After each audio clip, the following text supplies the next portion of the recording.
Okay, let's talk about this. You've been there, right? Nodding along in an English conversation, maybe smiling, trying to look like you're totally getting it. But secretly, a good chunk of what's being said is just whoosh, right over your head. You pick up a word, maybe a phrase you recognize, but the full meaning, the real point the speaker's making, it just sort of slips away, like trying to hold on to smoke. Or maybe you just feel that wave of overwhelm wash over you. Native speakers can talk so fast, and all the information, the tone shifts. It's a lot to juggle in your head all at once, isn't it? That feeling of being constantly like half a step behind. Oh, absolutely. That is such a common feeling. Your brain is just working flat out, trying to decode sounds it's maybe not totally familiar with, while also figuring out the grammar and trying to grab context clues from, everywhere. It's like your mental processor is running at 110%, So it's completely understandable why you'd feel lost sometimes, or like you're just not keeping up. It really can be frustrating. It's like running a mental marathon, and sometimes you just feel like you're hitting a wall. Exactly. That description is spot on, that mental marathon feeling. But here's the thing. What if I told you there weren't just like 1 or 2 tricks, but 10 really solid, practical ways to cut right through that fog? Imagine turning those moments of just pure confusion, that feeling lost, into actual aha moments of real clarity where you feel confident you understand. Well, today that's exactly what we're doing. We're doing a deep dive into 10 strategies that are genuinely proven to seriously boost your English listening skills. We found this amazing resource. It's called Mastering English Listening, a 10-step guide, and it's basically going to be our roadmap today. It lays out a really clear path. Yeah, and our goal here today isn't just to, read you a list. We want to really dig into why these tips actually work, what's going on in your brain, and more importantly, how you can actually start using them, how to weave them into your everyday life so they become habits, not just ideas. And, what kind of results can you realistically expect? What's the transformation going to look like? Because by the end of this, the aim isn't just for you to understand a bit more English, it's for you to approach listening, whether it's conversations, podcasts, movies, whatever, with this new sense of calm, real confidence. It's about changing your whole relationship with spoken English, really. Moving it from being a struggle to actually being a strength. Okay, so if you're serious about this, if you really want to become that confident English listener, and you want those aha moments to happen way more often, if you're ready to ditch that feeling of being lost and start feeling properly engaged, well, you're definitely in the right place. Let's unpack all this knowledge. Let's get started right away. We're diving deep into these 10 pathways. Let's begin with the absolute fundamentals, the foundation. All right, let's get into the first one. And honestly, this one sounds almost too simple, but its power is kind of sneaky. The guide's very first tip: listen every day, even for 10 minutes. It almost sounds like, basic health advice, right? Eat your greens, get some exercise, listen to English for 10 minutes.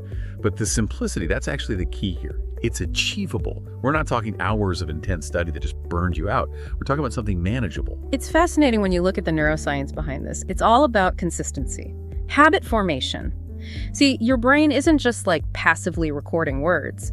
It's actively building familiarity. It's learning the sound patterns, the rhythm, the intonation, how words connect. And doing that for just 10 minutes every day creates and strengthens a consistent neural pathway.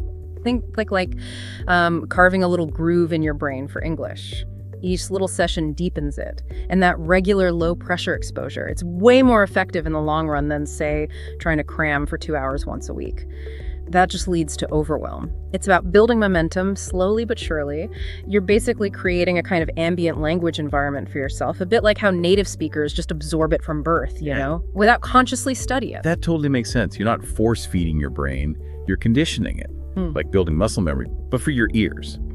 But I wonder, for someone who's super busy, maybe a bit skeptical, could 10 minutes feel like not enough? Like, is it too little? Could that be discouraging if you want results fast? That's a really good point, because we often think more is better, right? But the brain loves consistency. Those 10 minutes, they stop your brain from having to cold start every single time you hear English. You're keeping the engine warm, basically. Maintaining readiness. It's like building a wall brick by brick. One break isn't much, but put one down every day. Eventually, you have a solid structure. And think about the compounding effect. 10 minutes a day is 70 minutes a week. That's nearly 5 hours a month, almost 60 hours a year. That's a lot of exposure strengthening your auditory processing. And the best part, pretty much anything counts for those 10 minutes. A bit of a podcast on your commute, perfect. A couple of English songs while getting ready, great. A short news clip, Fantastic. Even scrolling through social media and catching a few minutes of an English-speaking influencer, the key is low pressure, regular. Doesn't feel like a chore, you just weave it into your day. It becomes this background hum that gradually gets clearer and clearer. So you don't need these huge, daunting blocks of time that just feel impossible to fit in. You just slide it into your existing routine. And that small, consistent effort, it really does add up over weeks and months. You'll genuinely surprise yourself. Suddenly you'll understand that song lyric you always missed, or follow a conversation just that little bit easier. It's like the perfect example of how tiny, regular steps lead to big breakthroughs down the line. Okay, so you've committed. You're doing your daily micro-listening. Awesome. The next logical question is, well, what exactly should you be listening to? Sometimes there's this pressure, right? Like you have to listen to serious news or academic lectures to really learn. But the guide offers this brilliant, liberating answer. Choose content you enjoy. Sounds simple, maybe even obvious, but wow, it makes a difference. It really does. Yeah. And the question is why? Why is enjoyment so critical? It's not just about making it less boring. When you're genuinely interested, when you're engaged, your brain chemistry literally changes. You get a dopamine hit, that feel-good chemical linked to reward and motivation, and that makes your brain way more receptive, more alert. You shift from just passively hearing to actively, even eagerly, processing the information. You're not just listening, you're experiencing it. Now flip that. Force yourself to listen to something you find incredibly dull. Oh, yeah, been there. Right, it becomes a total chore. Your brain just naturally tunes out, puts up walls. You end up missing the very things you're trying to learn. So it's all about that intrinsic motivation. That's what drives sustained effort. It turns study time into something you actually look forward to. A genuine me time. I can definitely relate. Trying to push through boring stuff is hard in any language, but especially when you're learning. So the idea is, lean into what you already love. If you're a film geek, dive into English movies and TV shows you actually want to see. If you're obsessed with sports, follow English sports channels, listen to commentary, interviews with athletes you admire. Maybe it's cooking shows for you, or travel documentaries, or a specific music genre, celebrity interviews, comedy podcasts, even like watching people play video games on Twitch or YouTube. The possibilities are endless once you ditch that feeling of, I should listen to this, and embrace, I want to listen to this. It's about making it yours. And it goes beyond just getting started. Enjoyment makes the whole process feel less like work and more like, well, fun, a hobby. Yeah. And naturally, you end up doing more of it. You listen longer, more often, because you actually want to. You're not just ticking a box, you're seeking pleasure. So the task itself becomes the reward. It creates this amazing positive feedback loop. Learning feels good, so you do more, and the more you do, the faster you improve, which feels even better. It's a brilliant way to leverage your existing interests. If you love true crime, find a great English true crime podcast. Sci-fi fan, audiobooks, YouTube reviews. Find your niche. Okay, so daily listening, check. Enjoyable content, double check. That's a really solid foundation. But let's be real. Even with stuff you love, sometimes the sheer speed of native speakers, or maybe the unfamiliar vocabulary, it can still feel like trying to drink from a fire hose, right? That's a common hurdle. And the guide has a really smart way to approach this, maybe even a bit counterintuitive for some. Right, here's a tip that often gets skipped because everyone's in such a rush to, sound like a native or consume native level stuff immediately. Tip 3, start with slower or simplified English. Yeah, sounds obvious when you say it, maybe. But it's powerful because it respects how our brains actually learn. It's about building confidence systematically. Some learners feel like this is baby steps or even cheating, but it's actually strategic. It speeds you up in the long run. You've nailed a key concept there, cognitive load.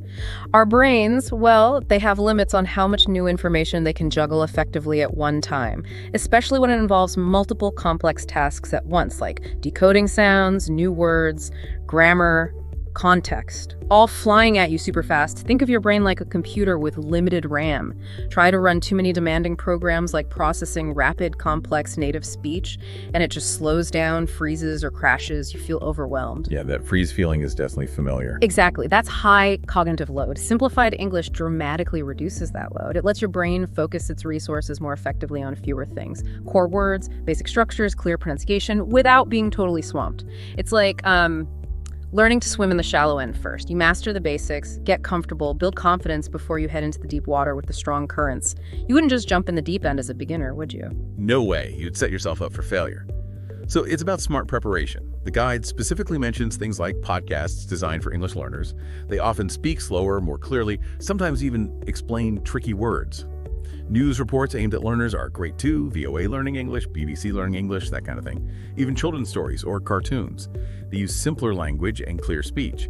And thankfully, lots of online platforms now let you slow down the audio or video speed, like on YouTube or podcast apps. Dropping the speed to 0.75x or even 1.5x can make a massive difference initially, without losing the actual content. And it's not just about understanding better in the moment. It's huge for confidence. We keep coming back to that, but it's crucial psychologically. Each step up feels manageable. You go from simplified to slightly faster, maybe with slightly more complex words. Each level feels like a winnable challenge, not this impossible wall. That creates a really powerful positive feedback loop. You understand something, you feel good, you feel motivated, you try the next level. It honors how learning actually happens gradually, step by step. It's a strategic pause that actually helps you accelerate overall. Right. It's not about sticking with easy stuff forever. It's about building that solid, unshakable foundation first, brick by careful brick. You're giving your ears and your brain the specific training they need before you tackle the full-on linguistic marathon of native speed. It's just so smart. It respects the process and sets you up for much better, more sustainable success in the long run. Okay, this next point, it's really, really important. It often marks the difference between just hearing English and truly learning from it. Tip 4, listen actively, not passively. We've all done it, right? Put on a podcast or some music while we're cleaning or working or whatever. It's just kind of there. It's in the background. That's passive. It gives you some exposure, sure. But what does active listening really involve? How do you do it? That distinction is fundamental. Passive listening offers that ambient exposure, which, as we said with the daily 10 minutes, has value. But active listening, that's where your brain switches into deep processing mode. You make a conscious choice to focus. When you do that, you're not just letting sounds wash over you, you're firing up different brain regions, the ones responsible for comprehension, for memory, for analysis. Think of it like this. Passive is having a book open nearby. Active is actually reading it, thinking about it, engaging with the story. Taking notes, for example, even just quick mental notes like, ooh, interesting phrase, or scribbling down a word you don't know forces you to identify key bits of information. Asking yourself questions as you go, what's the main point here? What examples did they give? What's their tone? That trains your brain to synthesize, to find the deeper meaning. It transforms noise into structured, meaningful data your brain can actually learn from and hold on to. It's the difference between attending a lecture and actually learning from it. Got it. So it's about intentional engagement, moving from just hearing to really understanding. So practically, as you listen, you could try summarizing. Like after a paragraph, pause mentally and think, okay, what was the core message there? Can you put it in your own words? Maybe try predicting what comes next. Based on what you just heard, where do you think the speaker's going? Definitely jot down those unfamiliar words or phrases, even if you don't look them up right away.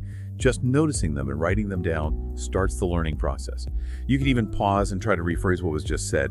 That really forces you to process it. It's like giving your brain a proper workout. Exactly right. And this skill, active listening, it's not just for language learning. It's a vital life skill.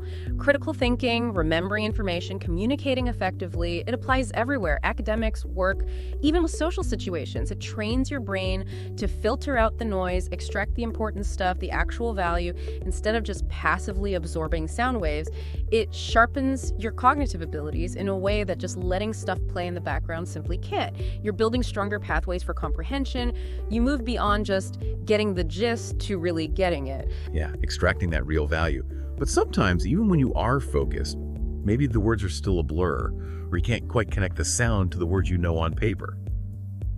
Which brings us perfectly to our next tool, one that's often misunderstood, but incredibly powerful when used right. Subtitles. Okay, tip number 5, use subtitles strategically. Now this one might raise some eyebrows. Like we said, doesn't using subtitles feel like cheating? Isn't it better to force your ears to do all the work? Won't you just end up reading instead of listening? This is where the guide offers a really smart perspective. That word strategically.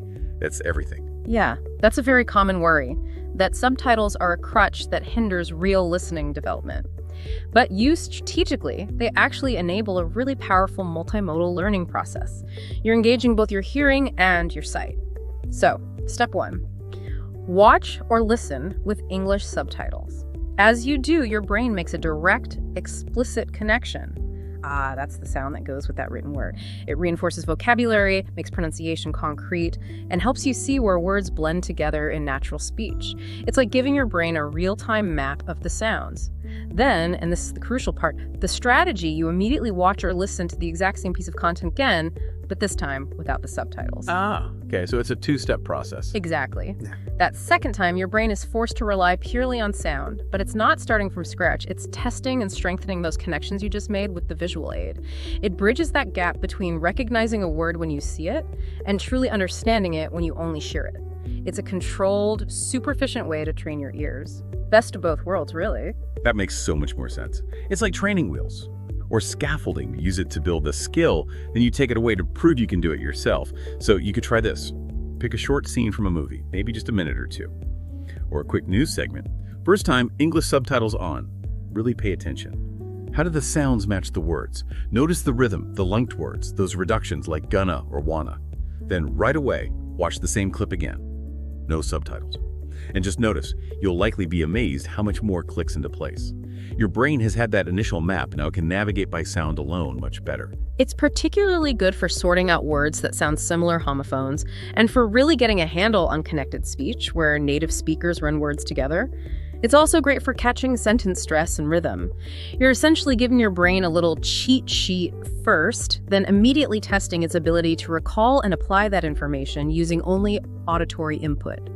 It's a systematic way to build those strong neural links needed for really solid listening comprehension. You move from hearing a jumble to recognizing clear, meaningful words and phrases in context. Okay, so strategic subtitles connect sound to text visually.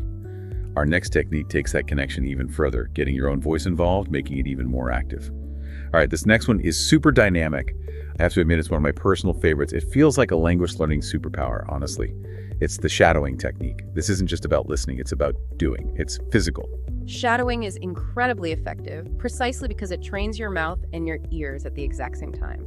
It's deeply integrated. When you repeat what you hear almost immediately, either right after or even trying to speak along with the speaker, like an echo, you're not just passively receiving sound, you are actively producing the sounds yourself. You're mimicking the intonation, the rhythm, the speed. This physical act, this kinesthetic learning, it cements the auditory input in your brain in a way few other things can. It massively improves your pronunciation because you're literally making your mouth make those native-like sounds. And crucially, it sharpens your ability to recognize those same sounds when other people make them. It builds a powerful connection between listening and speaking. It's like a full workout for your language muscles, brain, ears, mouth, all working together. So it's not just about knowing the words, it's about following the mechanics of how they're spoken. It really does bridge that gap between understanding and speaking confidently. How do you actually do it? Well, find a short audio clip. A sentence or two is perfect to start. Listen carefully first, then pause and repeat, trying to match the speaker exactly. Then comes the real shadowing part. Try to speak at the same time as the recording, maybe just a fraction of a second behind, like you're their shadow. Now here's a key thing. Don't get hung up on perfection, especially at first, or even understanding every single word. A lot of people get stuck trying to say it perfectly, and it just slows them down. The real goal is to capture the flow, the rhythm, the music of the language, like humming a tune before you learn the lyrics. You probably feel awkward, you might stumble over words, it's totally normal. Just keep doing it. Messy. Consistent practice beats perfect. Rare attempts every time. Exactly. And this directly tackles that classic learner problem. I can understand okay, but I freeze up when I try to speak. Shadowing builds that bridge. It trains your mouth muscles, your articulation, and your ears to coordinate. So when you do speak spontaneously, it feels more natural, less like you're translating word for word in your head. You've sort of preloaded these native-like patterns. Neurologically, you're strengthening the links between the parts of your brain for comprehension, like Wernicke's area, and production, like Broca's area. You're building a more integrated language system. Yeah, imagine that feeling, not just understanding, but feeling the words form in your own mouth. Yeah. Feeling the rhythm as you say them, making them feel like your words. That's what shadowing can do. It creates this deep, almost physical connection between hearing and speaking, pushing you much closer to real fluency. Okay, so you're making great progress, you're understanding more, you're maybe even shadowing and feeling the rhythm. Fantastic. But then you jump on a call with someone from Australia, or watch a British TV show, or meet someone from India, and suddenly it feels like, whoa, this sounds different. English is global, right? And that means accents, lots of them. Which leads us to tip number 7 from the guide. Mix different accents. This touches on something really interesting, auditory flexibility. If you only ever listen to one type of accent, say standard American English, Your brain gets really, really good at processing that specific set of sounds, intonations, vowel qualities. It creates a kind of auditory filter optimized for that one accent. Right, you get used to it. Exactly. But then when you encounter a significantly different accent, maybe British RP, or a strong regional accent from Scotland, or an Indian English accent, your brain struggles. The filter doesn't match. It causes confusion, breakdown in understanding. So by deliberately exposing yourself to a wide range of accents, American, British, Australian, Canadian, Irish, South African, Indian, and so on, you're actively building that flexibility. You're training your ears to recognize the core language, the words, the grammar, despite variations in how they're pronounced. It stops you from being thrown off balance. You become a much more adaptable, robust listener, ready for English as it's actually spoken around the world. It's like cross-training for your ears, making them more agile, more ready for anything. So how do you do that practically? Well, actively seek out variety. Watch news from different countries, BBC UK, CNN NPR US, ABC Australia, CBC Canada, Al Jazeera English, more global. Watch movies and TV shows produced in different places. Think British dramas, Australian comedies, Canadian sci-fi. YouTube is amazing for this. Find interviews with people from all over. Even just listening to short clips focusing on specific accents helps broaden your range. It makes your brain more nimble. And this is just essential for the real world. English is the global connector, spoken in countless ways. Being able to understand various accents is key for travel, for international business, for just connecting with people globally. Your ability to adapt your listening directly impacts how confident and effective you'll be in so many situations. It takes you from understanding one kind of English to understanding the incredibly diverse English-speaking world. Absolutely. Now, beyond different accents, there's another layer of nuance that often catches learners out. It's how native speakers actually string words together in everyday speech. Okay, this next one, tip number 8. This often feels like unlocking a secret level in a video game. It changes everything. Focus on phrases, not just words. This isn't a small adjustment. It's a fundamental shift in how you listen. It's so critical because it reflects how language actually works in real life. Native speakers, well, we rarely speak in perfectly neat, separate words like you see in a dictionary. We use connected speech. Words flow together. Sounds change. We use reductions, short forms, and we rely heavily on common phrases, idioms, collocations that act like single chunks of meaning. If you try to decode every single tiny word individually, your brain just gets overloaded. You fall behind. You miss the overall message because you're stuck on the tiny pieces. But if you train your ears to catch whole chunks, like recognizing gonna means going to, wanna means want to, hafta means have to, shoulda means should have, or common phrasal verbs like look forward to or put up with as single units, you grasp the meaning much faster, much more accurately, because those chunks are the real building blocks of natural flowing conversation. You're recognizing patterns, not just symbols. That makes so much sense. It explains why sometimes fast speech just sounds like a blur if you're listening word by word. It's about seeing the patterns, the common clusters. So instead of painstakingly trying to hear, do you want to go, which often gets slurred together, you train your ear to hear, do you want to go, as one complete unit asking a question, instantly understood. Or hearing raining cats and dogs, your brain shouldn't picture animals falling. It should instantly register very heavy rain. It takes practice, for sure. You have to actively listen for these connections, these common phrases, but the payoff in real-time understanding is huge. It's a massive step towards truly decoding natural, fluid speech. It moves you away from that slow, laborious, word-for-word translation process in your head. You start thinking in terms of meaning chunks, understanding the flow and intent, not just the dictionary definition of each separate word. That's when English stops feeling like a collection of random sounds and starts feeling like a coherent, meaningful language. It's like hearing the melody, not just individual notes. Yeah, it makes it less like a frustrating puzzle and more like a flowing river of information you can actually follow. And speaking of following things more deeply and revisiting them, that brings us perfectly to our next powerful strategy. You know that experience? You listen to a song you love, maybe for the 10th time, and suddenly you hear it, a lyric you never noticed before, or a little background harmony, and it clicks. Our guide applies this exact idea to learning English, and it's incredibly effective. Tip number 9, re-listen and review. It's fascinating how our brains process sound in layers. The first time you listen to something new, especially if it's challenging, your brain is working hard just to get the basic gist, the main idea, like sketching the outline. But when you listen again, your brain is a little more familiar. It can relax a bit from just basic survival mode and start picking up the finer details you missed initially.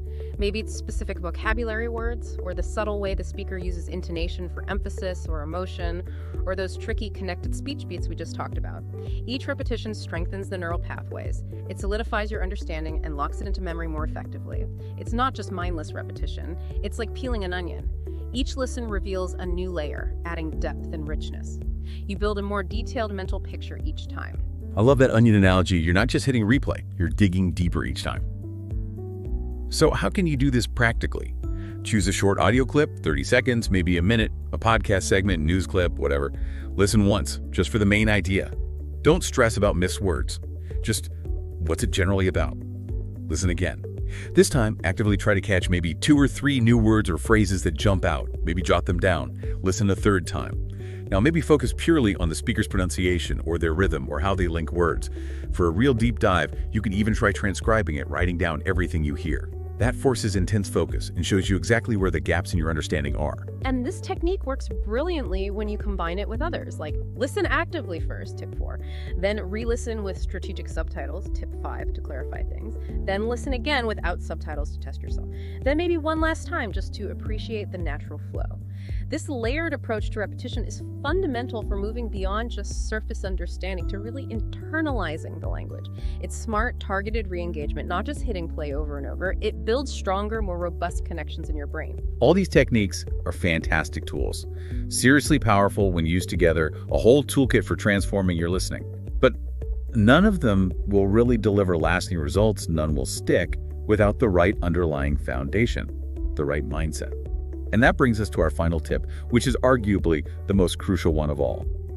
Okay, finally, we land on a tip that's less about a specific how-to and more about your internal approach, your mindset. But honestly, it might be the most important one for sticking with it and actually reaching your goals. Tip number 10, be patient and track progress. It's a kind reminder, really. This stuff takes time, often more time than we'd like. This tackles a really vital question. Why is patience so non-negotiable in language learning? Well, the truth is, progress, especially in listening, is rarely a smooth, straight line upwards. It's usually more like steps and plateaus. You'll have periods where you feel stuck, like nothing's changing. Then maybe a sudden jump where things feel easier. Then maybe another plateau. Yeah, those plateaus can be really frustrating. Exactly. And that's where impatience creeps in. Impatience leads straight to discouragement. And discouragement, that's the #1 killer of language learning journeys. People just give up. But the flip side is tracking your progress, actively looking for and acknowledging even the small wins. Maybe you understood 5% more of the news this week than last month. Maybe you could follow that YouTuber you like a bit more easily. Maybe you just recognized a new phrase in conversation. These small wins provide concrete proof that your effort is making a difference. They fuel your motivation, triggering that reward feeling in your brain, reinforcing the belief that you can do this. They build the resilience you need to push through the inevitable flat spots. That's such a great reframe. Instead of focusing on what you can't do yet, celebrate what you can do now that you couldn't do before. Notice the improvement. A simple way to do this is a listening journal. Nothing complicated. Just jot down maybe what you listened to, for how long, and give yourself a quick rating. How much did you feel you understood? 1 to 5, maybe. And here's a fantastic trick. Go back and listen to something you found really difficult a few weeks or months ago. Just listen to it again. You will often be genuinely shocked at how much easier it sounds now, how much more you catch. That's solid, undeniable proof of progress right there. Major confidence boost. And this connects right back to those earlier tips about enjoyment, tip 2, and daily consistency, tip 1. Patience keeps you showing up consistently, even when it feels hard. Tracking progress reminds you why you're doing it and keeps the motivation fueled by enjoyment and success. It frames the whole thing as a marathon, not a sprint. It helps you appreciate the cumulative power of all those small, consistent efforts over time. It fosters a growth mindset, the understanding that abilities are developed through dedication and hard work. So yeah, it really boils down to being kind to yourself. Yeah. Acknowledge the effort. Celebrate every little step forward. Understand that every single minute you spend listening, every attempt you make, is contributing to that bigger goal of fluency. It's the quiet power of just keeping going, patiently, consistently. So as we pull all 10 of these powerful strategies together, there's an underlying truth here, a kind of secret that mastering English listening really highlights, and it's this, and really let this sink in. The goal is not about understanding everything perfectly right from the start. That idea, that myth of instant perfection, it holds so many people back. It creates fear and frustration. It's just not realistic. You are absolutely not aiming for 100% comprehension on day one. Exactly. If we zoom out and look at the big picture, the real achievable goal isn't hitting 100% immediately. That sets you up for disappointment. Instead, the true path, the actual secret to mastering listening, is about consistent patient training, showing up daily, using these strategies, making it enjoyable. You do that until understanding starts to feel, well, not just possible, but natural, almost effortless. It's not like flipping a switch and suddenly you're fluent. It's a skill you cultivate. You grow it day by day through dedicated patient practice, brick by brick. It's the compounding effect of all those small, consistent efforts that leads to the big transformation. You're literally rewiring your brain, building the pathways for English to flow in naturally. Hashtag tag tag just has outro. So what does all this mean for you right now in your listening journey? It means you've got a plan, a clear, actionable roadmap. Let's just quickly run through these 10 powerful steps one last time. Remember, applying these consistently. That's what will genuinely transform your listening skills. It'll shift your whole experience. Okay, let's recap. 1. Listen every single day, even if it's just 10 minutes. Consistency builds that crucial familiarity, keeps your brain tuned in. 2. Choose content you genuinely enjoy. Motivation is key, and enjoyment feels it like nothing else. Makes your brain more receptive. 3. Start slower or simpler if you need to. Gradually increase difficulty. Manage that cognitive load. Build confidence step by step. 4. Be an active listener, not passive. Focus, summarize, ask questions. Engage your brain for much deeper understanding. 5. Use subtitles strategically. As a temporary bridge, watch with them, then watch again without them to test yourself. 6. Try shadowing. Mimic what you hear. It trains your mouth and ears together, boosting pronunciation and recognition. 7. Mix up the accents. Listen to English from around the world. Build that vital auditory flexibility. Be ready for anything. 8. Focus on phrases and chunks, not just single words. Learn to hear the natural flow and rhythm of connected speech. 9. Re-listen and review. Repetition isn't boring, it's powerful. It reveals new layers and cements understanding. 10. And maybe the most important, be patient with yourself and track your progress. Celebrate those small wins. It's a marathon, remember? Right. So as you sit with these 10 strategies, think about this. What's the one single smallest thing you could realistically do today? Not tomorrow, not next week, today. Just pick one of these tips that really clicked with you, something that feels doable right now, and just start. Don't try to do all 10 at once, just one small step. And maybe take that thought a step further. If this approach was consistent daily engagement, making it enjoyable, using smart strategies, being patient, if that can fundamentally change how you perceive sound and understand a language, what other areas of your life, what other skills or goals could benefit from that same kind of consistent, enjoyable, strategic deep dive? These principles of focused, engaged, patient learning, they really do apply far beyond just language. They're pretty universal keys to growth and mastery. That's a fantastic point. This journey to becoming a confident English listener, it's not just about decoding words, it's really about unlocking a bigger, richer, more connected world. Access to information, entertainment, people, ideas. You've got the tools now. 10 really powerful, proven tools. So go on, put them to work. Start transforming your listening today.